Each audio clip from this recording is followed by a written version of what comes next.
Arestado ang isang individual matapos mahuli sa ikinasang buy-bust operation sa barangay Baligatan, Ilagan City, Isabela noong ika-22 ng Setyembre taong kasalukuyan.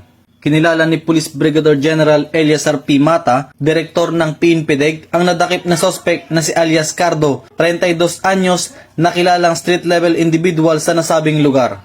Ang operasyon ay sinagawa ng mga tauhan ng Special Operations Unit 2 ng PNP-DEG sa ilalim ng pangasiwa ni Police Colonel Ariel A. Kapukaw, SOU Commander, kasama ang Ilagan City Police Station, Provincial Drug Enforcement Unit ng Isabela Police Provincial Office at ng PDEA Isabela Provincial Office. Nakuha mula sa suspect ang humigit kumulang 11 gramo ng hinihinalang shabu na tinatayang nagkakahalaga ng higit sa 70,000 piso at ilang pang mga kagamitang pag-aari ng suspect.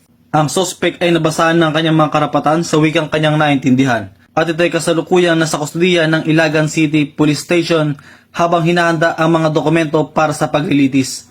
Samantala, dinala naman sa Ilagan City Provincial Forensic Unit ang mga nasabat na droga para sa karagdagang pagsusuri. Sa nasabing operasyon ng ating mga operatiba sa Barangay Baligatan, Ilagan City, Isabela, sa tulong ng isang confidential informant at sa pamumuno at supervision ng SOU Commander na si Police Colonel Ariel A. Kapukaw at sa aktibong partisipasyon ng Ilagan City Police Station, PDEA Region 2 at sa komunidad. Saksi ang operasyong ito sa nasabing lugar sa determinasyon ng otoridad na puksay ng ilegal na kalakaran ng droga at sa pangungunan ng ating mga kapulisan, patuloy ang mga ginagawang hakbang para sa kaligtasan ng mamamayan. Sa mga nais magsumbong, maaari kayo mag-text sa numerong nasa inyong screen.